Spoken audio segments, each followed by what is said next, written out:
Thank you, everyone, for your patience and bearing with us until the end. I will really be very quick so that I don't drift. I will follow a little bit what I had prepared for the region, not without introducing myself. My name is Pilar. I cover new business at the European Investment Bank, at the moment for 16 countries, including Central and Eastern Europe. In the context of this panel, what I had thought is, for me, the definition of Southeastern Europe includes Romania, Bulgaria, Greece, and Cyprus. We don't talk about Cyprus at all. So we have been operating since 1958 with all the European member states since their accession. Last year alone, in those 4 countries, we delivered 4.5 billion euros of new financing, both with the public and the private sectors. So it is a quite balanced portfolio. In reflection, taking into account all the panels and the discussion so far, it sort of validated what our investment thesis is about and in line with our strategies. So to give you a bit of flavor, the main investments, or those 4.5 billion last year alone, excluding the EIF, by the way, our subsidiary that focuses on equity and guarantees, I would say we did 3 key buckets of activities. The first one was to support the competitiveness of SMEs and mid-caps, which is the backbone of the regional economy. Hopefully there were not too many zombies, as they were described earlier this morning. But mainly we do that through loans, guarantees, and securitization participation through financial intermediaries. But also, not often enough perhaps, but we do in the region also support SMEs directly. One example was in Romania last year, which was Antibiotice, also in support of their R&D and innovation. So that was one bucket. The second bucket was focused around infrastructure. And by infrastructure, I'm talking about transportation, but also social infrastructure, which is very dear to our heart.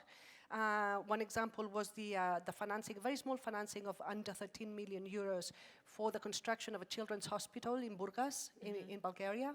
So that's about the infrastructure. And then the support of the green transition throughout the energy value chain, throughout new capacity and renewables, both with local players and FDI, through energy efficiency, and also through the grids.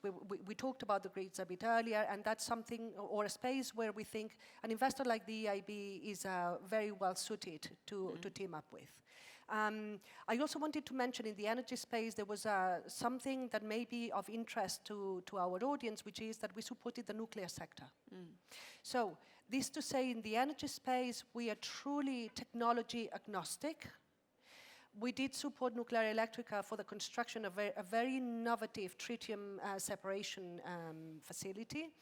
What we decided since 2019, to the delight maybe of Sir David, but to the pain of other panelists in the energy space, in 2019, you may know, we chose to stop any investments in fossil fuel and abated fossil fuel energy production and transportation, and so we cannot finance gas.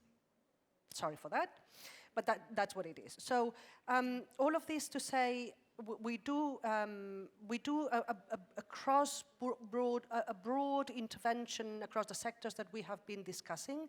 We have a lot of expertise in the region as well. Generally, we think the region not only has a lot of potential, but the investment landscape has remained remarkably resilient despite the crisis.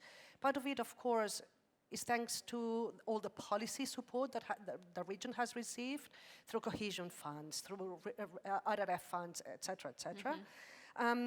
But that will still continue guiding our investments going forward. What we do is not only follow the priorities from the governments and the countries by way of a country strategy, but also we inform ourselves through what we call an investment survey that our economics department runs every year through checking with 12,000 companies across the EU what are the key barriers to investment. And so in the region, the top 3 remain still really high, elevated cost of energy, uncertainties about the future, which is how we started the session last night, and the lack of skilled labor force.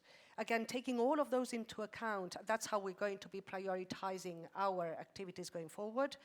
Energy, energy, energy. Sustainable mobility and connectivity, including rails and ports. Investments in human capital, both in healthcare and education. We have a program with universities, and hopefully that will reconcile quite well with the needs of the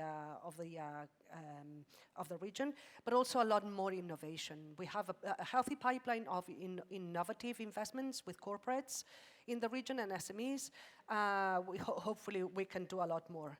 Just one last very brief point. We may be asked to do a lot more in other areas that we don't know yet, in line with the priorities of the member states.